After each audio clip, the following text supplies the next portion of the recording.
मैंने बोला था कुछ पढ़ के चले आइएगा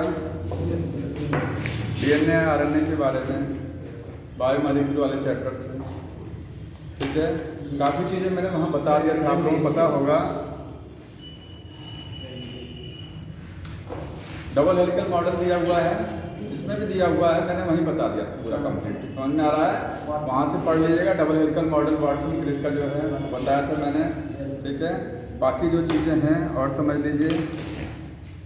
देखिए, एक है चारगाफ रूल, मैंने बताया था, लेकिन एक बार फिर से देख लीजिए। चारगाफ रूल, ठीक है। चारगाफ रूल्स क्या हैं? उन्होंने एक साइंटिस्ट से चारगाफ उन्होंने रूल दिया था, नियम दिया था कुछ। DNA में जो बेसिस होते हैं, बेसिस, ठीक है, उनका रेशियो क्या होता है? DNA में जो बेसिस होते हैं, एडेनिन, ग्वानिन, थाइमिन, साइटोसिन, इनका रेशियो क्या है? उस रेशियो के लिए कुछ नियम दिए हुए थे। जैसे देखिए यहाँ पर ये एडेनिन है, इसके सामने क्या ग्वानिन करेगा, थाइमिन के सामने क्या करेगा, साइटोसिन। सॉरी, AT हो गया और GC हो गया। क्या हो गया? G और C। यहाँ ट्रिपल बॉन्ड होगा, यहाँ डबल बॉन्ड होता है ये। ठीक है, फिर आगे मान लीजिए यहाँ पर है ये GC हो गया और ये AT हो गया। इस तरीके से होता है। जी के सामने हमेशा C ही रहेगा। हाँ, जी के सामने हमेशा ऐसा C रहेगा, A के सामने T रहेगा। ऐसा नहीं हो सकता कि मतलब अल्टरनेट हो ही नहीं सकता है ना। C के सामने जी नहीं होता। C के सामने G क्यों नहीं होगा? बात वही है कि G और C पेयर कर रहा है ना। चाहे आप इधर से देख लीजिए, चाहे उधर से देख लीजिए, बात एक ही है ना। G और C आपस में पेयर करेंगे। मैंने बताया था A और T ही पेयर क्यों करते हैं? क्योंकि पेयर करने के लिए हाइड्रोजन बॉन्ड बनाना पड़ता है। और यहाँ दो हाइड्रोजन बॉन्ड हैं, यहाँ दो ही क्यों बनते हैं, यहाँ तीन क्यों बनते हैं? क्योंकि एडेनिन थाइमिन का स्ट्रक्चर जब आप सामने सामने रखेंगे तो दो जगह ऐसी पोजीशन क्रिएट होगी जहाँ पर हाइड्रोजन बॉन्ड बनेगा। हाइड्रोजन बॉन्ड कैसे बनता है? एडेनिन ग्वानिन के थाइमिन के बीच में हाइड्रोजन जब दो इलेक्ट्रोनेगेटिव एटम के बीच में आएगा। आप स्ट्रक्चर रख के देखिएगा, नहीं समझ में आया तो हमको बताइएगा। ठीक है, यहाँ दो बॉन्ड होते हैं, यहाँ तीन जगह ऐसी पोजीशन क्रिएट होती है कि तीन हाइड्रोजन बॉन्ड बनते हैं G और C के बीच में। समझ में आ रहा है? A C से पेयर नहीं कर सकता है क्योंकि ये पोजीशन क्रिएट नहीं हुई, हाइड्रोजन बॉन्ड ही नहीं बनेगा, वो कंडीशन क्रिएट होना चाहिए। अब देखिए जो रूल था इन्होंने बताया था, total number of adenine is equal to total thymine. किसी भी DNA में जितना एडेनिन की संख्या होती है उतनी क्या होते हैं? थाइमिन। जाहिर सी बात है, एडेनिन थाइमिन के साथ पेयर करता है ना, जितना एडेनिन होगा उतना ही थाइमिन होगा ना। और total number of guanine equal to cytosine के बराबर होता है। ठीक है, जितना ग्वानिन उतना साइटोसिन। ठीक है, इसके बाद अगला रूल है का total number of adenine plus guanine is equal to total number of thymine plus cytosine. ये भी सही है, समझ में आता है। मान लीजिए अगर सोचते हैं कि 10 जगह पर एडेनिन है तो 10 थाइमिन होगा, 5 जगह पर ग्वानिन है तो 5 साइटोसिन होगा। इसको जोड़ेंगे कितना आया? 15 आया। तो 15 ये भी आया ना, ये जोड़ेंगे दोनों 15 आया, ये जोड़ करके क्या आया? 15 आया। एडेनिन, ग्वानिन और थाइमिन, साइटोसिन बराबर। ठीक है, लास्ट क्या था? Adenine plus thymine not always equal to guanine plus cytosine. समझ में आता है? एडेनिन और थाइमिन को आप जोड़ लीजिए, ग्वानिन और साइटोसिन के बराबर हमेशा नहीं आएगा, नॉट ऑलवेज है। बराबर भी हो सकता है और नहीं भी बराबर हो सकता है। तो ये किस केस में दोनों बराबर होंगे? एडेनिन, थाइमिन, ग्वानिन, साइटोसिन के बराबर किस केस में होगा? बराबर देखिए यहीं पर आप देखिए, दोनों को जोड़िए, कितना आया? 20 आया। ये एडेनिन थाइमिन कितना आया? 20। और ये जोड़ी कितना आया? 5 5 10 हो गया। ये 20 हो गया, ये 10 हो गया, बराबर नहीं है ना, तो बराबर नहीं होता। कुछ केस में बराबर होगा। कहाँ बराबर होगा? जितना एडेनिन है उतना ही ग्वानिन हो जाएगा, उतना ही साइटोसिन भी हो जाएगा। अब देखिए, इसको जोड़ेंगे 20, इसको जोड़ेंगे 20, मतलब जितना ये है एडेनिन उतना ही ग्वानिन भी होना चाहिए, या उतना ही साइटोसिन भी होना चाहिए। समझ में आ रहा है? एडेनिन ग्वानिन को क्या बोलते हैं? प्यूरिन्स। तो total number of purines, total purine किसके बराबर होते हैं? पायरिमिडीन के। ये दोनों प्यूरिन हैं, ये दोनों क्या है? पायरिमिडीन है। प्यूरिन पायरिमिडीन के बराबर होता है हमेशा, लेकिन ये दोनों आपस में ये और ये बराबर नहीं होंगे, इसका सम। यही रूल था। बराबर एक केस में होगा जब ये कंडीशन आ जाएगी कि ये के बराबर हो जाएगा। समझ में आ रहा है? ये लिखा दिया था मैंने उस समय, इसको कंप्लीट कर देते। इसके बाद अगला है central dogma of molecular biology. एक टॉपिक दिया हुआ है, उसके पहले भी देखिए थोड़ा सा टॉपिक देख लीजिए, बेस रेशियो क्या होता है। बेस रेशियो, बेस का मतलब समझ रहे हैं ना, 4 बेस होते हैं, adenine, guanine, thymine, cytosine. Base ratio का मतलब किसी भी डीएनए में एडेनिन प्लस थायमिन, एडेनिन और थायमिन बटे ग्वानिन प्लस साइटोसिन का जो रेशियो आएगा वही क्या होगा, बेस रेशियो होगा। एडेनिन थायमिन के साथ पेयर करता है, ग्वानिन साइटोसिन के साथ पेयर करता है, ठीक है। तो एडेनिन थायमिन का सम अब किससे डिवाइड करेंगे, ग्वानिन साइटोसिन के सम से, तो आ जाएगा बेस रेशियो, ठीक है। अब यहाँ पर देखिए जो प्रोकैरियोट्स होते हैं, प्रोकैरियोट्स में याद रखिए जीसी कंटेंट ज्यादा होता है, जीसी कंटेंट मोर, समझते हैं। प्रोकैरियोट के डीएनए में जीसी ज्यादा होता है, ग्वानिन साइटोसिन की संख्या क्या होती है, ज्यादा होती है। किसके कंपैरिजन में, एडेनिन और थायमिन के कंपैरिजन में ग्वानिन साइटोसिन ज्यादा मिलेंगे आपको, ज्यादा जगहों पर नजर आएंगे, ठीक है, मोर होता है। तो बताइए प्रोकैरियोट में बेस रेशियो क्या होगा, अगर ये वैल्यू ज्यादा होगी तो बेस रेशियो लेस आएगा ना, कम होगा किसके कंपैरिजन में, यूकैरियोट के कंपैरिजन में, ठीक है। और यूकैरियोट में क्या होता है, यूकैरियोट में एटी कंटेंट, ए और टी क्या होता है, कंटेंट मोर है। तो आपको यूकैरियोट में ऊपर वाली वैल्यू ज्यादा नजर आएगी, एटी ज्यादा मिलेंगे आपको देखने को। यूकैरियोट में क्या होता है, एटी ज्यादा होते हैं, जीसी क्या होते हैं, कम होते हैं, ठीक है। जब 80 ज्यादा होगा तो बेस रेशियो की वैल्यू क्या आएगी, ज्यादा आएगी ना। तो यूकैरियोट में बेस रेशियो क्या होता है, मोर होता है। यहाँ पर यहाँ लिखेंगे बेस रेशियो क्या है, मोर है, ठीक है। और प्रोकैरियोट में क्या है, लेस होता है, बेस रेशियो लेस, क्योंकि जीसी कंटेंट ज्यादा होता है प्रोकैरियोट में। जब नीचे वाली वैल्यू ज्यादा रहेगी तो लेस नंबर आएगा, समझ में आ रहा है। यहाँ पर मोर देन 1, ठीक। अब एक क्वेश्चन आता है कि किसी भी डीएनए में जीसी कंटेंट का क्या सिग्निफिकेंस है, जीसी कंटेंट क्या बताता है। अगर किसी डीएनए में जीसी कंटेंट क्या है, मोर है, तो वो डीएनए ज्यादा स्टेबल माना जाता है। जीसी कंटेंट क्या है, अगर मोर है, ठीक है, तो मोर स्टेबल डीएनए होगा। पहली चीज क्या होती है, स्टेबल डीएनए ज्यादा होगा, क्योंकि जीसी में 3 हाइड्रोजन बॉन्ड है, 80 में 2 हाइड्रोजन बॉन्ड है, 3 हाइड्रोजन बॉन्ड ज्यादा स्ट्रांग होंगे। जीसी कंटेंट ज्यादा तो डीएनए की स्टेबिलिटी भी क्या होगी, ज्यादा होगी। मतलब प्रोकैरियोटिक डीएनए की स्टेबिलिटी क्या होती है, ज्यादा होती है, समझ में आ रहा है। डीएनए का मेल्टिंग पॉइंट समझते हैं, वो भी ज्यादा, हाँ वो भी ज्यादा होगा। और जीसी ज्यादा है तो मेल्टिंग पॉइंट ज्यादा, क्योंकि डीएनए स्ट्रांग रहेगा, उसको मेल्ट कराने के लिए हाई टेम्परेचर देना पड़ेगा। मेल्ट करने का सेंस है कि डीएनए के दोनों स्ट्रैंड को खोलने के लिए एक हाई टेम्परेचर देना पड़ेगा, क्योंकि जितना ज्यादा जीसी उतने ही ज्यादा ट्रिपल बॉन्ड नजर आएंगे। मेल्टिंग पॉइंट क्या रहेगा, हाई। डीएनए को ओपन कराने के लिए, हाइड्रोजन बॉन्ड को तोड़ने के लिए उतनी ही ज्यादा एनर्जी खर्च करनी पड़ेगी, उतनी ज्यादा हीट खर्च करनी पड़ेगी, समझ में आ रहा है। तो जीसी कंटेंट क्या है, मोर है, तो मोर स्टेबल डीएनए। और दूसरी चीज क्या होगी, हाई मेल्टिंग पॉइंट होगा, हाई मेल्टिंग पॉइंट होगा। तो ये चीज आपको याद रखनी है, GC content directly proportional to the melting point.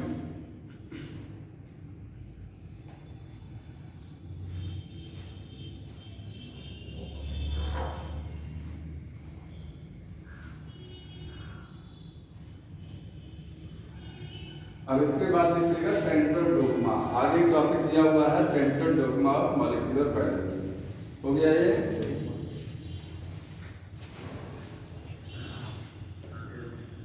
बताइए कोई क्या है ये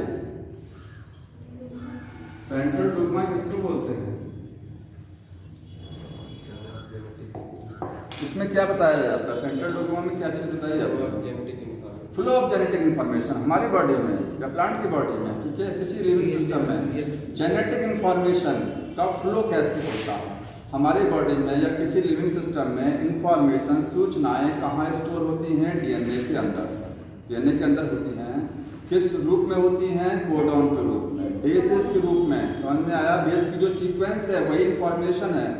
तो वो इंफॉर्मेशन क्या वहीं रहती है कि कहीं और जाती भी है? फ्लो होती है। डीएनए से क्या बनता है?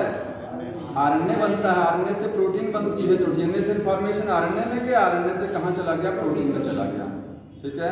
अगर हमारी बॉडी में कोई फिनोटाइप आता है तो किसकी वजह से आया? प्रोटीन की वजह से आता है ना। हाँ, मैसेंजर आरएनए होता है। तो देखिए इसमें क्या बताते हैं? फ्लो ऑफ जेनेटिक इंफॉर्मेशन है। ये क्या है? Flow of genetic information. मतलब डीएनए से इंफॉर्मेशन कहाँ जा रही है? एमआरएनए। आरएनए में जाती, लेकिन किस आरएनए में जाती है? Messenger RNA. कई तरीके के आरएनए यहाँ पर है। इसके बाद प्रोटीन में जाएगी। तो बताइए डीएनए से आरएनए बनता है ना। तो डीएनए से पहले डीएनए से आरएनए बनता है, लेकिन डीएनए का रेप्लिकेशन भी तो होता है, नहीं होता है? डीएनए से डीएनए भी तो बनता है। तो उस डीएनए से क्या बनेगा? आरएनए बनेगा। तो डीएनए से अगर डीएनए बन रहा है इसको क्या बोलते हैं? रेप्लिकेशन बोलते हैं। क्या बोलते हैं इसको? रेप्लिकेशन। ठीक है। और डीएनए से आरएनए का बनना ट्रांसक्रिप्शन, बोलते हैं ट्रांसक्रिप्शन। और ये हो गया ट्रांसलेशन। ठीक है। इसी को बोलते हैं प्रोटीन सिंथेसिस। ये सेंट्रोडोग्मा। इसके बाद रिवर्स सेंट्रोडोग्मा कहाँ होता है? रिवर्स का मतलब समझ रहे हैं? कुछ ऑर्गेनिज्म ऐसे होते हैं जैसे वायरस। जेनेटिक मटेरियल आरएनए कहाँ होता है? वायरस में। सारे वायरस में नहीं, कुछ में जैसे रेट्रोवायरस। तो जिस वायरस में जेनेटिक मटेरियल क्या है? आरएनए है। वहां सूचना कैसे जाएगा? आरएनए जेनेटिक मटेरियल कहाँ पर है? रेट्रोवायरस में। रेट्रोवायरस। तो यहाँ पर क्या होगा?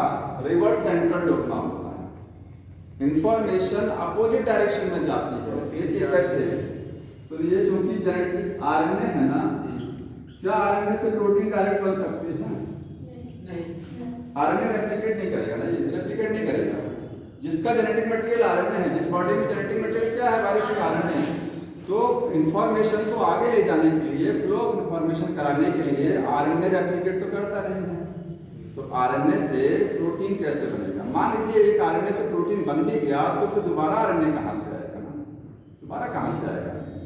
मान लीजिए बॉडी में जेनेटिक आरएनए है, मेन आरएनए है, उससे प्रोटीन बना दिया, दोबारा कहाँ आएगा आरएनए? ठीक है। तो होता क्या है कि आरएनए से क्या बनता है? डीएनए बनता है। वहां पर क्या बनता है? इस आरएनए से डीएनए। इंफॉर्मेशन आरएनए से पहले डीएनए में जाती है, क्योंकि डीएनए के अंदर कैपेसिटी है बार बार आरएनए बनाने की। बार बार आरएनए कौन बना सकता है? डीएनए। आरएनए एक ही आरएनए नहीं बना सकता। ठीक है। आरएनए मतलब डीएनए बना रहा है तो रिवर्स। हाँ, ये रिवर्स यही है। सूचना आरएनए से डीएनए में जा रही है। जहाँ डीएनए से आरएनए में सूचना जाती है तो ये नॉर्मल हो गया सेंट्रोडोग्मा। ये रिवर्स हो गया कि आरएनए से डीएनए में सूचना जा रही है। ठीक है। फिर डीएनए से क्या बनेगा? अब वही सेम चलेगा। डीएनए से बनेगा मैसेंजर आरएनए और इससे क्या बनेगा? प्रोटीन बनेगा। समझ में आया? तो यहाँ से सूचना यहाँ जा रही है। ये सॉरी आरएनए से कहाँ जा रही है? डीएनए में जा रही है। तो रिवर्स हो रहा है ना ये।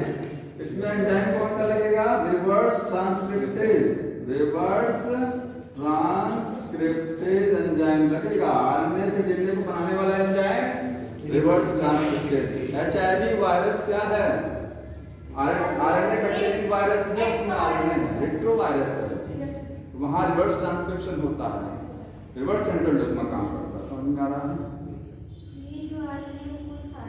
कौन सा वाला? ये नॉर्मल आरएनए, मैसेंजर आरएनए नहीं है, ये नॉर्मल आरएनए होता है। ठीक है। जेनेटिक मतलब जीन वाला है, नॉर्मल आरएनए। इससे बनेगा डीएनए, तब उससे बनेगा मैसेंजर आरएनए। इस आरएनए से मैसेंजर आरएनए नहीं बन सकता, रेप्लिकेशन नहीं हो सकता। समझ में आ रहा है? दोनों पाया जाएगा तो उसमें वायरस में एक ही होता है, डीएनए और आरएनए दोनों कहाँ हो? इसमें डीएनए भी बन रहा है ना। सुन लीजिए, तो वैसे तो हमारी बॉडी में भी दोनों, लेकिन जेनेटिक मटेरियल का काम कौन करता है? केवल डीएनए। आरएनए में मेन जो कुछ वायरस होते हैं जिसमें जेनेटिक मटेरियल क्या होता है? आरएनए होता है। कुछ में क्या है? डीएनए। बाकी तो बॉडी के अंदर दोनों हैं। हमारी बॉडी के अंदर दोनों आरएनए भी है, डीएनए भी है, लेकिन जेनेटिक मटेरियल तो डीएनए होता है। कौन में आ रहा है? जेनेटिक मटेरियल एक ही होगा। यहाँ पे जेनेटिक मटेरियल आरएनए है, आरएनए से सूचना डीएनए में। पहले डीएनए नहीं था, पहले तो आरएनए ही था। अब इसके बाद जो टॉपिक दिया है पैकेजिंग ऑफ डीएनए हेलिक्स। ठीक है, उसमें एक टॉपिक दिया है packaging of packaging of DNA helix. जानते हैं डीएनए हमारा हेलिक्स की फॉर्म में होता है। हेलिक्स सब समझ रहे हैं ना, हेलिकल पैटर्न में है डीएनए, हेलिक्स है। उसकी पैकेजिंग कैसे होती है? तो पहले ये समझिए कि पैकेजिंग की जरूरत क्यों पड़ती है, क्या नीड है पैकेजिंग की।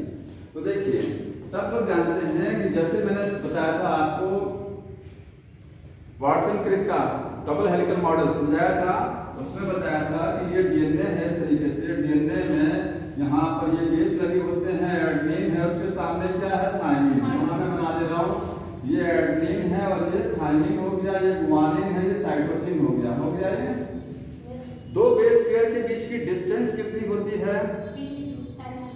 3.4 एंगस्ट्रॉम। 3.4 एंगस्ट्रॉम। दो बेस पेयर के, एक बेस पेयर ये हो गया, एक बेस पेयर ये हो गया, एक ये दोनों के बीच की डिस्टेंस ये डिस्टेंस 3.4 एंगस्ट्रॉम है। तो अगर हम डीएनए की लंबाई निकालना चाहें कि ह्यूमन में डीएनए की लेंथ कितनी होती है, 2.2 मीटर होती है। कैसे वो कैलकुलेट होती है? देखिए, क्योंकि डीएनए में लेंथ कैसे होती है, लेंथ ऑफ डीएनए, ह्यूमन के डीएनए की लेंथ कितनी है, 2.2 मीटर है। ठीक है, ये कैसे कैलकुलेट होती है 2.2 मीटर? क्योंकि हम लोग जानते हैं कि हमारी बॉडी में कितना बेस पेयर है टोटल, 6.6 इंटू 10⁹ बेस पेयर हैं। कितने बेस पेयर हैं, समझ रहे हैं ना? देखिए, इस तरीके से एक बेस पेयर, दूसरा, तीसरा, चौथा, ये बेस पेयर मैंने बना दिया। कितने बेस पेयर हैं? दो बेस पेयर के बीच की डिस्टेंस 3.4 एंगस्ट्रॉम। तो एंगस्ट्रॉम को अगर नैनोमीटर में बदलिए तो कितना आएगा, 0.34 नैनोमीटर। ठीक है, तो इसको अगर हम 0.34 नैनोमीटर और नैनोमीटर को मीटर में कन्वर्ट करिए तो कितना आएगा, 0.34 इंटू 10⁻⁹ मीटर आ जाएगा, क्योंकि मीटर में निकालना हमको ना। तो टोटल बेस इतने हैं, दो बेस पेयर के बीच की डिस्टेंस इतनी है, टोटल बेस पेयर इतने हैं, दो बेस पेयर के बीच की डिस्टेंस ये होती है। तो जब डिस्टेंस को टोटल बेस पेयर से मल्टीप्लाई कर देंगे तो एक्चुअल लेंथ आ जाएगी डीएनए की। समझ रहे हैं ना, समझ रहे हैं चीज? तो ये कितना आ जाएगा, अप्रॉक्स 2.2 मीटर आता है। समझ में आया? अगर कहा जाए प्रोकैरियोटिक, ये तो यूकैरियोटिक का हो गया, किसका हो गया, यूकैरियोट में मतलब ह्यूमन का बात कर रहे हैं। इसके बाद अगर प्रोकैरियोटिक डीएनए की बात करेंगे तो प्रोकैरियोट में क्या होता है, 4.6 इंटू 10⁻⁶। कितना बेस पेयर होते हैं ना, कितने बेस पेयर हैं टोटल इकोलाई में, और डिस्टेंस तो इक्वल होती है। डिस्टेंस तो यही रहेगी ना, दो बेस पेयर के बीच की डिस्टेंस यही रहेगी। तो इसको मल्टीप्लाई करेंगे 10⁻⁹ से तो आ जाएगा 1.34 मिलीमीटर। ये मिलीमीटर में आ रहा है। जहां ये मीटर है, ये क्या है, कितना मीटर है, ये जो बेस पेयर के बीच की डिस्टेंस मीटर में है। जब कैलकुलेट करेंगे तो मिलीमीटर में कितना आएगा, समझ में आ रहा है? ये मीटर में आया, ये मिलीमीटर में आएगा, कितना मिलीमीटर रहेगा। ठीक, अब देखिए, ह्यूमन में न्यूक्लियस की जो सेल का डायमीटर कितना होता है, न्यूक्लियस का, माइक्रोमीटर। कितना होता है, माइक्रोमीटर। ठीक है, बैक्टीरिया का जो सेल होती है, क्योंकि न्यूक्लियस तो है नहीं बैक्टीरिया में, प्रोकैरियोटिक सेल में न्यूक्लियस नहीं है, तो सेल का डायमीटर भी माइक्रोमीटर में होता है। तो माइक्रोमीटर का मतलब 10⁻⁻6 मीटर। अब ये 2.2 मीटर का डीएनए है और ये सेल का साइज या न्यूक्लियस का साइज किसमें है, माइक्रोमीटर में है। तो इतना लेंथ का डीएनए कैसे इसमें सेट हो जाएगा? ठीक है, या प्रोकैरियोट की बात करिए तो प्रोकैरियोट में न्यूक्लियस नहीं है, लेकिन सेल का ही डायमीटर क्या है, वो भी माइक्रोमीटर में है, 1.34 मिलीमीटर है। ये मिलीमीटर है और सेल का साइज माइक्रोमीटर में है। इतना बड़ा डीएनए कैसे सेट होगा? तो पैकेजिंग की नीड पड़ती है। डीएनए को क्या करना पड़ता है, कंप्रेस करना पड़ता है। कंप्रेस दोनों में होता है, कंप्रेस यहाँ पर भी होगा और यहाँ पर भी होगा। अब देखिए, इन यूकैरियोट्स में डीएनए की पैकेजिंग कैसे होती है, by histone and non histone. दो तरीके की प्रोटीन होती है, नॉन हिस्टोन प्रोटीन। समझ में आ रहा है? दोनों प्रोटीन है, स्टोन भी है और स्टोन प्रोटीन शुरुआत के दौर पे कंप्रेस कराएंगे। जैसे आप किसी चीज़ को जब आप कंप्रेस करते हैं, छोटा करते हैं, मान लीजिए आपके पास बहुत बड़ा धागा है, तो आप उसको छोटा करेंगे धागे को, तो पहले इनिशियल वे में कंप्रेस करेंगे, इसके बाद जब फाइनल कंप्रेस करेंगे, लास्ट में एकदम टाइट कंप्रेस करने जा रहे हैं आप, ठीक है। तो दो तरीके से कंप्रेस होगा, एक शुरुआती कंप्रेस कर रहे हैं, एक क्या है लास्ट की स्टेजेस में। तो शुरुआत की अवस्थाओं में जब कंप्रेस होगा, शुरुआत में जब आप कंप्रेस करेंगे डीएनए को, तो उसमें हिस्टोन प्रोटीन काम आती है, ठीक है। और लास्ट में जब फाइनल कंप्रेशन होता है तो उसमें नॉन हिस्टोन क्या करती है, ये लेटर स्टेजेस में कंप्रेशन की अंतिम अवस्थाओं में काम में आती है। कंप्रेशन दोनों से होता है, इनिशियल स्टेज में कंप्रेस करती है डीएनए को इनिशियली, और ये क्या है, ये कंप्रेशन की जो लास्ट की स्टेज होती है उसमें काम आती है। फाइनल कंप्रेशन ये करती है, इनिशियल कंप्रेशन ये करती है। समझ में आ रहा है? यहाँ ये चीज याद रखना, ये हिस्टोन प्रोटीन इनिशियल कंप्रेशन कराएगी और ये फाइनल कंप्रेशन होगा, ठीक है। दोनों को अलग अलग है। लेकिन अगर प्रोकैरियोट का कहेंगे, प्रोकैरियोट में कैसे होता है डीएनए कंप्रेस, डीएनए की पैकेजिंग कैसे होती है, पैकेजिंग बाय नॉन हिस्टोन, वहां हिस्टोन नहीं होती हैं, क्या होती हैं, नॉन हिस्टोन प्रोटीन। याद रखिए, समझ में आ रहा है, नॉन हिस्टोन, ठीक है। नॉन हिस्टोन का एग्जांपल यहाँ पर क्या है, पॉलीएमाइंस, क्या है, याद रखिए कि प्रोकैरियोट में नॉन हिस्टोन प्रोटीन कौन सी होती हैं, तो उनको बोलते हैं पॉलीएमाइंस, पॉलीएमाइंस। ये नॉन हिस्टोन प्रोटीन का नाम हो गया, एग्जांपल, ठीक है। अब बताते हैं कंप्रेशन कैसे होता है।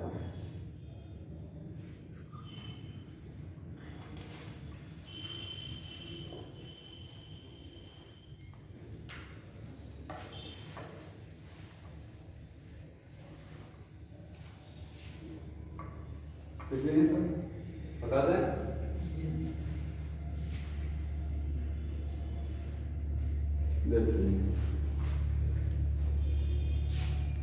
पहले आप हिस्टोन के बारे में जान लीजिए थोड़ा सा, हिस्टोन प्रोटीन्स, ठीक है। हिस्टोन प्रोटीन क्या होती हैं, तो कंपैरिजन देखिएगा। हिस्टोन जो प्रोटीन होती हैं, they are basic protein. Question यहाँ से आता है कि हिस्टोन प्रोटीन कैसी हैं, बेसिक है। ये बेसिक प्रोटीन होती हैं। बेसिक का मतलब पॉजिटिवली चार्ज, पॉजिटिवली चार्ज, इनके ऊपर पॉजिटिव चार्ज होता है, ठीक है। पॉजिटिव चार्ज क्यों होता है, क्योंकि ये प्रोटीन, इन प्रोटीन में मैक्सिमम कौन से अमीनो एसिड होते हैं, पॉजिटिवली चार्ज अमीनो एसिड होते ही हैं, लाइसिन और आर्जिनिन, जो कि पॉजिटिवली चार्ज अमीनो एसिड हैं। तो जब उनकी संख्या ज्यादा है तो प्रोटीन पर चार्ज कैसा आएगा, पॉजिटिव चार्ज, ठीक है। तो यहाँ पर पॉजिटिवली चार्ज होती है और लिखेंगे कंटेन लाइसिन एंड आर्जिनिन। ये दो अमीनो एसिड मेन हैं।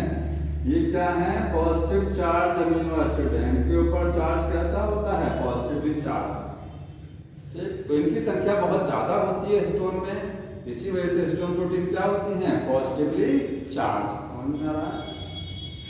अब हिस्टोन प्रोटीन के टाइप्स कितने होते हैं, तो टोटल 5 तरीके की होती हैं, 5 टाइप्स होती हैं। 5 टाइप्स में H1, H2A, H2B, H3 और H4, ये 5 प्रकार हैं हिस्टोन प्रोटीन के, ठीक है। लेकिन इसमें से जब जो एक ऑक्टामर समझ रहे होंगे सब लोग ना, अभी मैं डायग्राम बनाऊंगा। ऑक्टामर सबको पता है ना, हिस्टोन ऑक्टामर क्या होता है, न्यूक्लियोसोम पता है ना, तो जान रहे हैं सब लोग। ये जो 4 प्रोटीन हैं, ये चारों मिलकर के हिस्टोन ऑक्टामर बनाती हैं। अभी डायग्राम बनाएंगे, 4 मिलकर क्या बनाती हैं, हिस्टोन ऑक्टामर। इनकी 2 कॉपी रहती है। ऑक्टामर का मतलब होता है 8 प्रोटीन का एक समूह। तो ये 4 तरीके की प्रोटीन है, सबकी 2 कॉपी रहेगी, 8 हो जाएंगी। 8 मिलकर के एक स्फेरिकल बॉल लाइक स्ट्रक्चर बना देंगे, हिस्टोन ऑक्टामर। तो 2 कॉपीज ईच, सबकी क्या है, 2 copy, form histone octamer,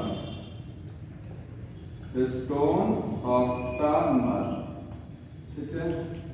H1 कहाँ जाता है, कोई बताएगा? H1 बताइए, पढ़िए सब लोग। H1 कहाँ जाता है? इसमें H1 का रोल क्या है? हाँ, बॉन्ड नहीं। लिंकर डीएनए समझ रहे हैं ना? लिंकर डीएनए को जोड़ता है।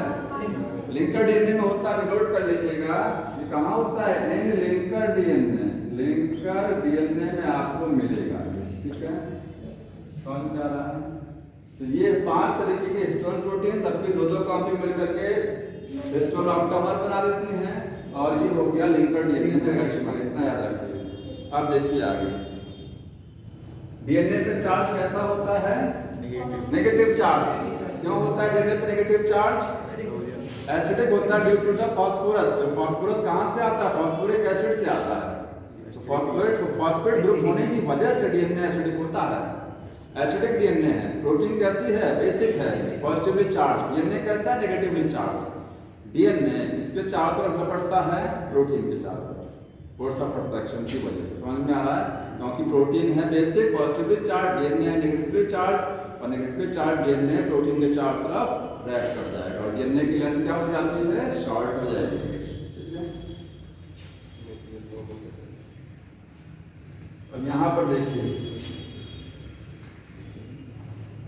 ये आपके पास इस तरीके से डीएनए है। इसकी लेंथ को कम करना है। इसकी लेंथ को क्या करना है? कम करना। तो सबसे पहले क्या होगा? हिस्टोन प्रोटीन आएगा। ठीक है, हिस्टोन प्रोटीन, वो डीएनए उसके चारों तरफ क्या करेगा? रैप करेगा। जैसे मान लीजिए मैंने ये बना दिया, देखिए ये हिस्टोन का ऑक्टामर बनाया, इसमें 8 प्रोटीन है। कितनी है टोटल? 8। 4 तरीके के हैं, 8 ये हिस्टोन ऑक्टामर। इसके चारों तरफ आया डीएनए, इस तरीके से रैप कर गया। फिर एक अगला हिस्टोन ऑक्टामर लगा, इसके चारों तरफ डीएनए, फिर आया देखिए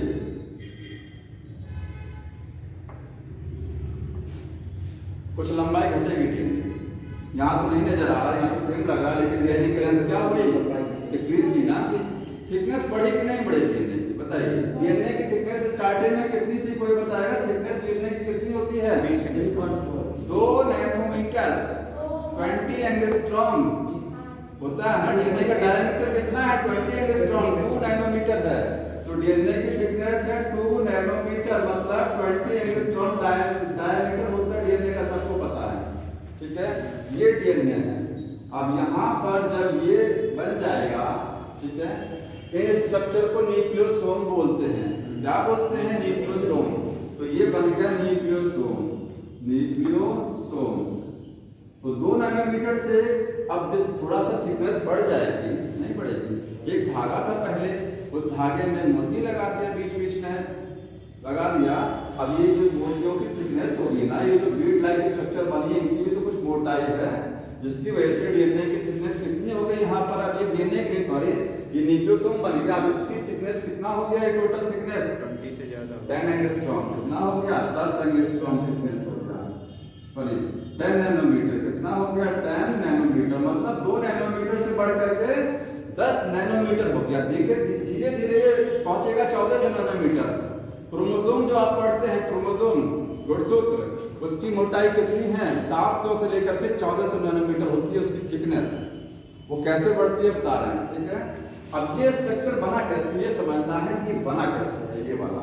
तो देखिए बुक में जो डायग्राम बना हुआ है, यहाँ से ये देखिए, ये हिस्टोन का ऑक्टामर है, इसमें 8 प्रोटीन लगी हुई हैं। डीएनए आया इस तरीके से, ये यहाँ से होता हुआ यहाँ का, बताइए कितना चक्कर पूरा किया है? अभी तो एक पूरा किया ना। यहाँ से आया, यहाँ एंटर किया। जैसे मान लीजिए आपके पास ये है, देखिए ये है, ठीक है, हिस्टोन ऑक्टामर। यहाँ से स्टार्ट हुआ डीएनए, यहाँ से डीएनए एंट्री किया, यहाँ पर घूम रहा है इसके चारों तरफ, ये यहाँ पर आ गया, एक चक्कर पूरा हो गया। यहाँ से चला एक टर्न पूरा, ठीक है, एक टर्न के बाद 3/4 टर्न और घूमेगा डीएनए, 3/4 और घूमेगा। मतलब जो हिस्टोन प्रोटीन का ऑक्टामर है, इसके चारों तरफ डीएनए कितना चक्कर घूमता है? 1.25 चक्कर। 1.25 का मतलब समझते हैं 1.75 टर्न। 2 चक्कर पूरा नहीं होता है, 1.25 बोलेंगे, 1.75 टर्न बोलेंगे, या अगर इसको बोलेंगे 1 3/4 टर्न।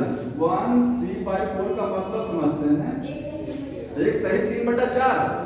एक चक्कर तो पूरा घूमा, इसके बाद तीन मतलब 3 हिस्सा और घूम गया, बचा 25% हिस्सा ना, नहीं तो 2 चक्कर पूरा हो जाता।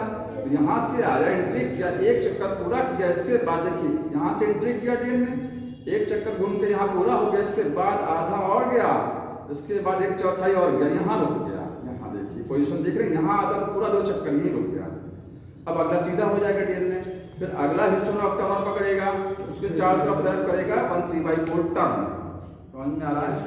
इस तरीके से घूमा, देखिए यहाँ पर आकर के ये इस तरीके से आया, यहाँ जाकर के इसका पूरा होगा, यहाँ समझ रहे ना, यहाँ जाके 1 3/4 टर्न पूरा होगा। क्वेश्चन ये आता है कि डीएनए कितना टर्न रैप करता है, तो 1 3/4 टर्न रैप करेगा किसके चारों तरफ, हिस्टोन ऑक्टामर के चारों तरफ। ये हिस्टोन का ऑक्टामर है, इसको न्यूमेरिकल में लिखेंगे तो 1.75 टर्न, 1.75 टर्न बोला जाएगा। कितना बेस पेयर का डीएनए है, ये डबल स्ट्रैंड डीएनए है, सिंगल स्ट्रैंड नहीं है। कैसा है ये, डबल। इसमें कितना बेस यहाँ से लेकर के यहाँ तक पूरा 2.25 चक्कर में कितना डीएनए खर्च हो गया, 200 बेस पेयर खर्च हुआ। कितना डीएनए खर्च हुआ, 200 बेस पेयर। ठीक है, लिखेंगे 200 base pair, 200 base pair DNA होता है किसके चारों तरफ, around histone octamer. Histone octamer के चारों तरफ इतना डीएनए खर्च हो जाएगा। 200 बेस पेयर का मतलब 400 न्यूक्लियोटाइड रहेंगे, 400 न्यूक्लियोटाइड रहेंगे। समझ में आ रहा है? अब इस स्ट्रक्चर को न्यूक्लियोसोम बोलते हैं। क्या बोलते हैं, न्यूक्लियोसोम का मतलब समझ में आ रहा है, हिस्टोन ऑक्टामर, उसके चारों तरफ जो डीएनए रैप कर गया, दोनों को मिला करके न्यूक्लियोसोम। तो एक न्यूक्लियोसोम में कितना base pair DNA, 200 base pair. कितना टर्न डीएनए रैप करता है, 1 3/4 टर्न। तो ये पूरी स्ट्रक्चर को क्या बोलते हैं, न्यूक्लियोसोम। तो न्यूक्लियोसोम में क्या चीज होती है, न्यूक्लियोसोम में आपको 2 चीज मिलेगी, हिस्टोन ऑक्टामर मिलेगा, हिस्टोन ऑक्टामर प्लस और क्या रहेगा, 1 3/4 टर्न डीएनए रहेगा। मतलब 200 बेस पेयर का डीएनए रहेगा यहाँ पर न्यूक्लियोसोम में, हिस्टोन का ऑक्टामर प्लस 1 3/4 टर्न डीएनए, मतलब 200 बेस पेयर का डीएनए। समझ में आ रहा है? यस सर, इस तरीके से 8 हिस्टोन ऑक्टामर होता है। हाँ, इस तरीके से 8 हिस्टोन काउंट कर सकते हैं कितने ऑक्टामर हैं, मैं बता रहा हूँ वो भी चीज आपको, बस 2 मिनट के लिए। ठीक है, ये हो गया। आगे H1 कहाँ आती है, H1 सील करती है। H1 सील का मतलब समझते हैं, यहाँ से डीएनए चला, इसके चारों तरफ घूम गया, फिर आगे जा रहा है, आगे जा रहा है, तो ये अगला न्यूक्लियोसोम पकड़ेगा ना। ये देखिए दूसरा न्यूक्लियोसोम पकड़ा, ये दूसरा न्यूक्लियोसोम बनाया, इसमें हिस्टोन ऑक्टामर बन गया ये न्यूक्लियोसोम।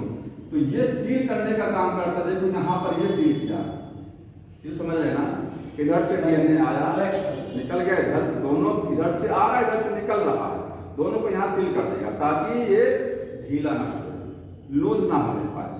समझ रहे हैं ना, अदरवाइज अगर ये H1 नहीं होगा तो ये खुल जाएगा ना। हाँ, फोर्स ऑफ अट्रैक्शन तो है, बना फोर्स ऑफ अट्रैक्शन, लेकिन टाइटली बाइंड करने के लिए यहाँ इसको सील कर देता है, ये कहीं हिलने ना पाए। समझ में आ रहा है?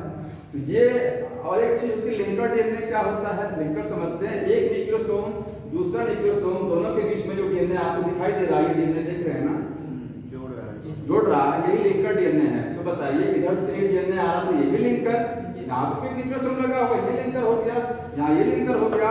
तो आप कह सकते हैं लिंकर डीएनए के बीच में ही तो है H1। H1 कहाँ है, लिंकर डीएनए में है ना, न्यूक्लियोसोम वाले डीएनए में नहीं है। ये कहाँ है, लिंकर में लिखा था ना, कहाँ होती है, लिंकर डीएनए में। ठीक है,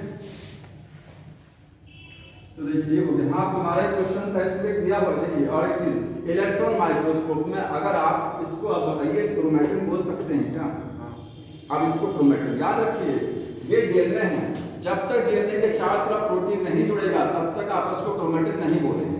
जैसे ही प्रोटीन जुड़ गया तुरंत उसको आप बोलेंगे क्रोमैटिन। क्रोमैटिन बन गया ना। अभी ये कंडेंस ज्यादा नहीं है, धीरे धीरे क्रोमैटिन कंडेंस होगा और ज्यादा। ठीक, अब ये किसी भी डीएनए में इन न्यूक्लियोसोम की संख्या आप निकाल सकते हैं कितनी होती है। देखिए अगर मान लीजिए 2.2 मीटर लेंथ का डीएनए की लंबाई कितनी है, 2.2 मीटर। ठीक है, कितना बेस पेयर होता है, पहले बेस पेयर देखिए 6.6 × 10⁻⁹ 9 इतना बेस पेयर का डीएनए है हमारी बॉडी में है। कितने न्यूक्लियोसोम लगे हैं कैसे पता लगाएंगे? एक न्यूक्लियोसोम को बनाने में कितना डीएनए खर्च हुआ? 2.2। अगर सोचिए दीवार की लंबाई 10 मीटर है और एक ईंट जो होती है, एक ब्रिक, उसकी लेंथ मान लीजिए कितना है? 1 सेंट जो भी है साइज, तो आप जो है ब्रिक्स की संख्या निकाल सकते हैं कि कितनी ईंटें लगी है ना। दीवार की लंबाई में से दीवार की लंबाई को किससे भाग देंगे? इससे डिवाइड करेंगे, एक ईंट की लंबाई से डिवाइड करेंगे तो ईंटों की संख्या आ जाएगी। ठीक है, आ जाएगा ना। तो ऐसे यहाँ पर देखिए ये जो है ये लंबाई 2 मीटर, ठीक है, इसकी लेंथ कितनी है? लेंथ तो 2.2 मीटर है ना।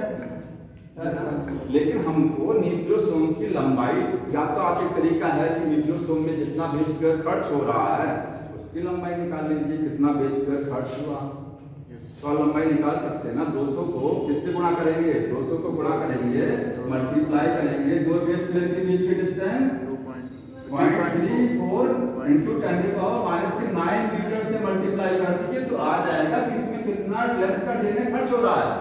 कितनी लेंथ का डीएनए खर्च हो रहा है? कि 200 को 0.34 10⁻⁹ मीटर से मल्टीप्लाई करके दो बेस पेयर के बीच की डिस्टेंस हो सकता है। यहाँ पर देखिए एक तरीका ये भी है कि जितना बेस पेयर खर्च हो रहा है टोटल डीएनए में कितने हैं? एक न्यूक्लियोसोम को बनाने में 200 बेस पेयर खर्च हुआ। कितना खर्च हुआ? 200।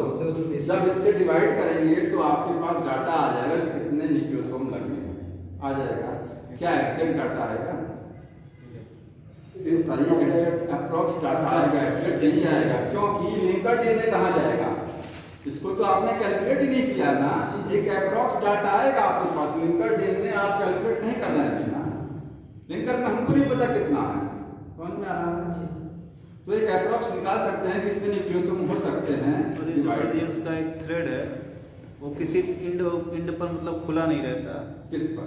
जैसे वो जो ऊपर वाला है, हाँ खुला रहेगा। यहाँ पर देखिए है ना, ये हमारी बॉडी का डीएनए लीनियर होता सीधा, वही यूकैरियोट का डीएनए लीनियर है, तो उसको लिंकर नहीं बोलेंगे ना। उसको लिंकर, लास्ट वाले को लिंकर नहीं कहेंगे, वो किसी को लिंक नहीं कर रहा है, इधर वाले को भी लिंकर नहीं कहेंगे, बीच वाला लिंकर बोला जाता है। दो न्यूक्लियोसोम को जोड़ने वाला डीएनए लिंकर डीएनए होता है। समझ में आ रहा है?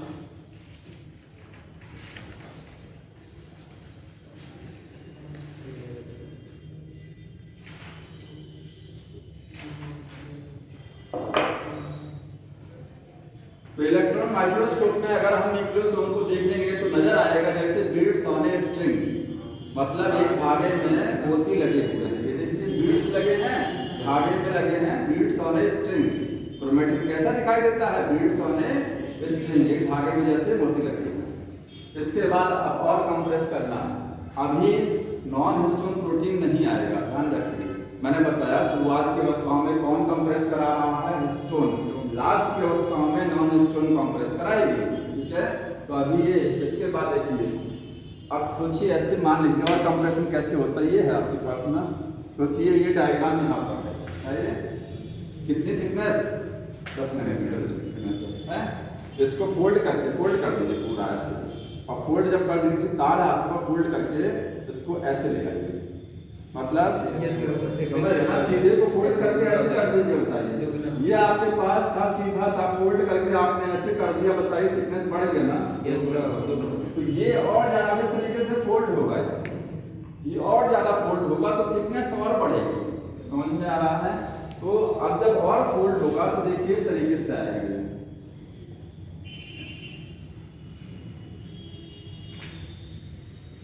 ये न्यूक्लियोसोम बनाना है,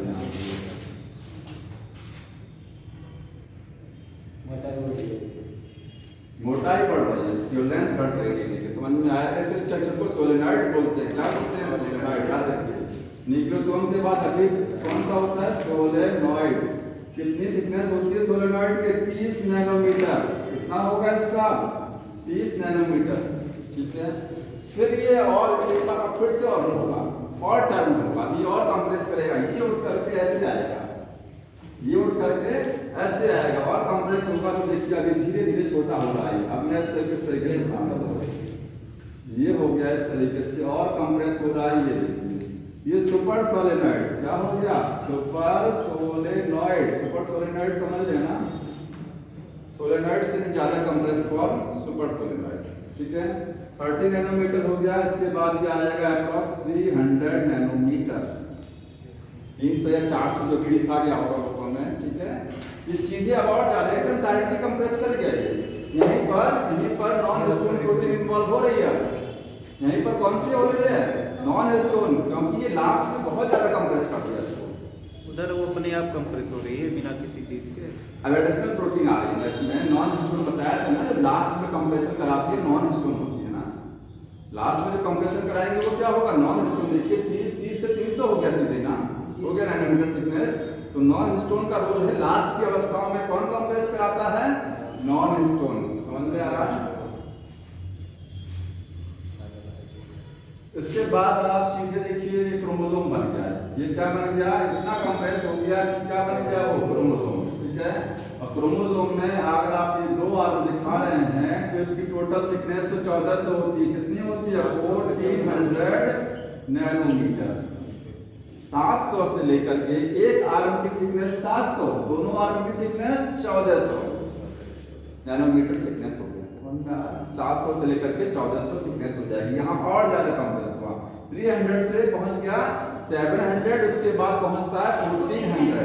पहले 700 आता है, बीच में क्या था? यहाँ मैं लिख दे रहा हूँ 700 to 1400 नैनोमीटर। ये क्या बन गया? क्रोमोसोम बन गया। अब एक चीज हमको यहाँ बताइए, इसमें से किसको क्रोमेटिन बोला जाएगा? क्रोमेटिन कौन सा है? ये क्रोमेटिन नहीं है, तो डीएनए है। ये और ये जब तक क्रोमोसोम नहीं बनता है तब तक वो क्रोमेटिन रहता है। डीएनए है इधर और इधर फाइनल है क्रोमोसोम, बीच का क्या हो गया? सब क्रोमेटिन। ये सब क्या है? ये सब ये क्रोमेटिन हो गया। समझ में आ रहा है? आ रहा है ना? ठीक है। हमारी बॉडी के अंदर क्या कभी ऐसा होता है कि डीएनए पूरा खुल जाता है? बताइए सोच करके, डीएनए पूरा ओपन हो सकता है? ये स्टेज कभी दिखाई दे सकती है हमारी बॉडी में? ये जो क्रोमोसोम है पूरा खुल सकता है? पूरा कभी नहीं खुल सकता है। खुल जाएगा तो उसको बैठाने के लिए इतना स्पेस आना चाहिए। 2 मीटर का स्पेस कहाँ से आएगा? तो कभी भी याद रखिए, जब सेल साइकिल आप लोगों ने पढ़ा है, मैंने बताया था कि ये सेल साइकिल है। यहाँ एम फेज है, इसके बाद आता है G1, इसके बाद है फिर G2 आता है, बीच में G0 आती है, याद है? ठीक है। एम फेज में क्रोमेटिन सबसे ज्यादा क्रोमोसोम हाईली कंडेंस कहाँ दिखता है? एम फेज की किस अवस्था में दिखता है? मेटाफेज में। मेटाफेज जैसी आती है तो क्रोमोसोम एकदम हाईली कंडेंस हो जाते हैं, ठीक है। 1400 नैनोमीटर वाला जो डायग्राम आ रहा है ये एम फेज का डायग्राम है। ये एम फेज में आपको आएगा। जैसे ही प्रोफेज स्टार्ट होती है, प्रोफेज देख रहे हैं, प्रोफेज से डीएनए कंडेंस होना चालू होता है ना। प्रोफेज में लेस कंडेंस होता है, मेटाफेज में हाईली कंडेंस, एनाफेज में फिर लेस कंडेंस। समझ में आता ना कि प्रोफेज जब सेल डिवीजन स्टार्ट होता है, माइटोसिस या मियोसिस, तो सेल डिवीजन की जब शुरुआत होती है, ये तो छोड़ दीजिए, अभी यहाँ बता रहे हैं। प्रोफेज से स्टार्टिंग करिए, डीएनए थोड़ा अनवाइंड होता है, मतलब खुला हुआ होता है, क्रोमोसोम ढीला होता है, थोड़ा सा लूज होता है, वो धीरे धीरे कंडेंस होना चालू होगा। मेटाफेज को क्रोमोसोम की फॉर्म में दिखने लगेगा। फिर मेटाफेज के बाद जब एनाफेज आती है तो क्रोमोसोम क्या होता है? धीरे धीरे एनाफेज के बाद मतलब साइटोकाइनेसिस जैसी पूरी एनाफेज जैसी कंप्लीट हो जाए, क्रोमोसोम खिंच गया, उसके बाद क्या होगा? क्रोमोसोम डीकंडेंस होगा। समझ में आ रहा है? क्योंकि साइटोकाइनेसिस का जब डायग्राम बनाते हैं आप टीलोफेज में देखिए, टीलोफेज में हम इस तरीके से बनाते हैं ना, यही तो बनाते हैं टीलोफेज में। क्या क्रोमोसोम दिखाते हैं? उसमें क्रोमेटिन दिखाया जाता है ना। क्या दिखता है? Chromatin. Less condense stage. G1 में जब पहुंचेगा तो और ज्यादा डीएनए खुल जाएगा, क्रोमोसोम और खुल जाएगा। एस फेज में और खुल जाएगा। इसके बाद यहाँ तो क्वेश्चन ये याद रखिए कि कभी हमारा ये क्रोमोसोम पूरा नहीं खुलता है। अगर इसको खुलना है तो थोड़ा सा खुलेगा, ठीक है। और जब खुल जाएगा ये क्रोमोसोम लूजली कंडेंस हो जाएगा, अनकंडेंस, तो उसको आप क्या बोल देंगे? क्रोमेटिन। समझ में आया? ये स्टेज नहीं आती है, लेकिन बोलते हैं कि एस फेज में डीएनए रेप्लिकेशन करता है डीएनए रेप्लिकेशन। तो बिना डीएनए खुले हुए रेप्लिकेशन कैसे हो जाता है? भाई रेप्लिकेशन का मतलब डीएनए से डीएनए बनाना है तो डीएनए को तो खोलना पड़ेगा ना।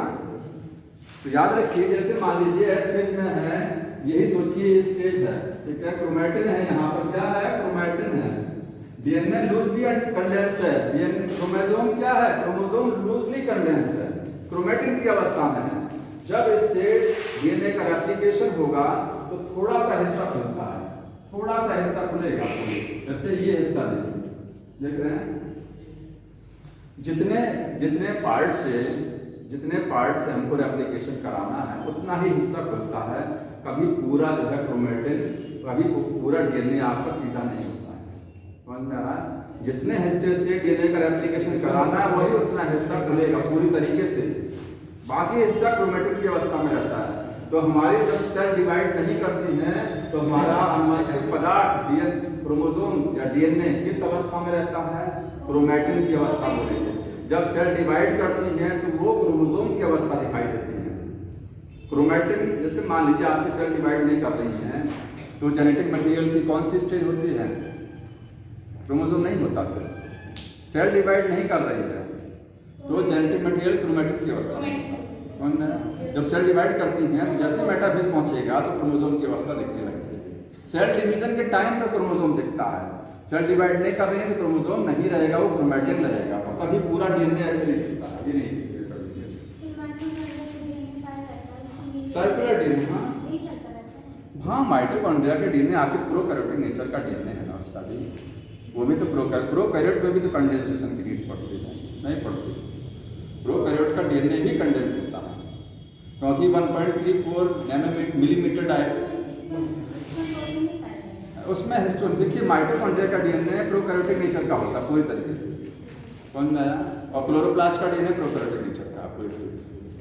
तो जैसा डीएनए प्रोकैरियोटिक बैक्टीरिया का होता है वैसे सर्कुलर डीएनए माइटोकॉन्ड्रिया में होता है। सर इसमें इसका नाम क्या होगा जो नॉन हिस्टोन प्रोटीन है वो? पॉलीएमाइन। इसका इसमें कोई स्पेशल नाम नहीं दिया हुआ, देखिए समझ में आया। इसमें वहाँ पर पॉलीएमाइन्स है लेकिन यहाँ इसका कोई स्पेशल नाम नहीं दिया हुआ है।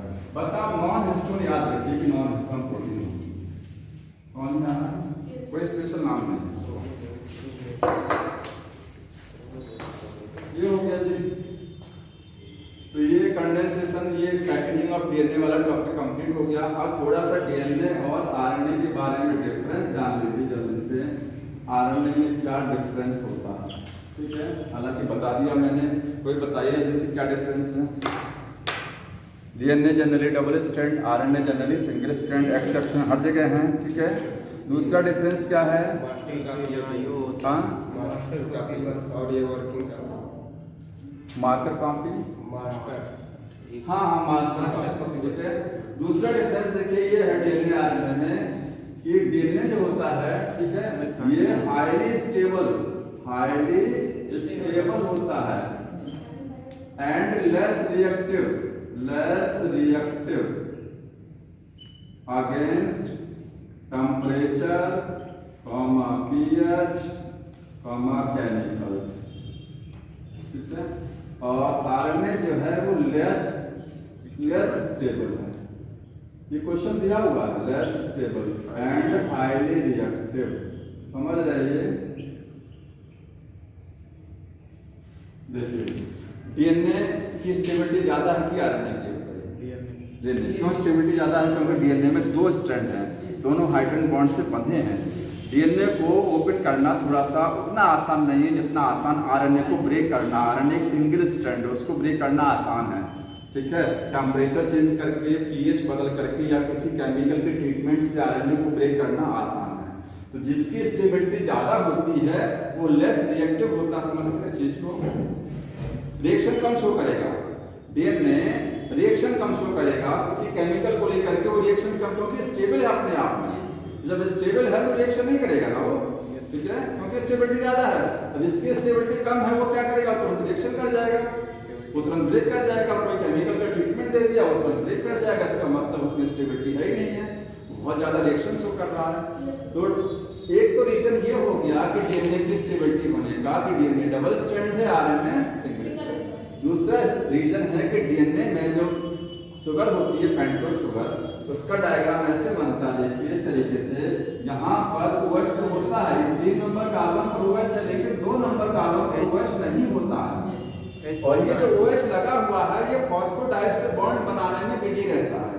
ये क्या करता है, फॉस्फोडाइस्टर बॉन्ड बना लेता है, ये भी फ्री नहीं होता ना।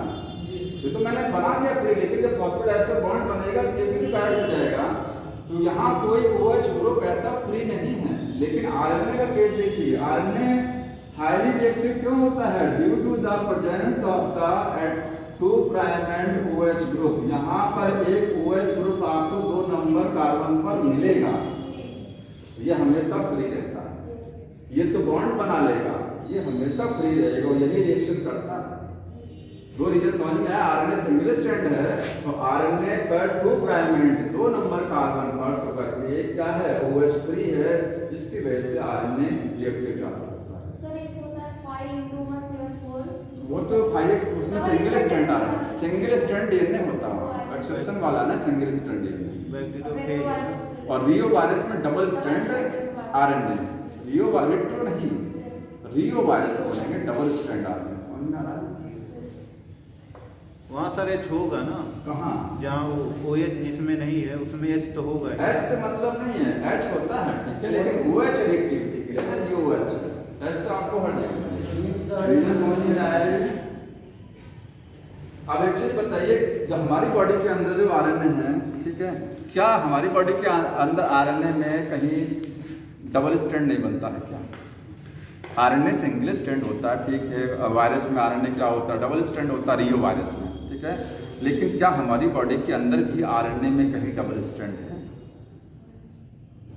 बताइए कोई। हमारी बॉडी के अंदर आरएनए क्या हमेशा सीधा ही है, कहीं कोई डबल स्ट्रैंड है उसमें? है। आरएनए में डबल स्ट्रैंड कब बनता है? हमारी बॉडी में यूकैरियोटिक सेल में, ठीक है, क्योंकि यूकैरियोटिक सेल में आरएनए हमेशा सिंगल स्ट्रैंड होता है, सब लोग जानते हैं, ठीक है। जो वायरस छोड़ दीजिए, वो वाला वायरस जहाँ डबल स्ट्रैंड आरएनए, बाकी सब जगह आरएनए क्या सिंगल स्ट्रैंड। लेकिन जो आरएनए सिंगल स्ट्रैंड होता है वो भी कुछ जगहों पर डबल स्ट्रैंड पोर्शन बनाता है। वैसे मान लीजिए आरएनए सिंगल स्ट्रैंड था, ठीक है। अब देखिए ये हेयर पिन समझते हैं, हेयर पिन बाल में लगाने वाली जो पिन होती है, हेयर पिन लूप बना।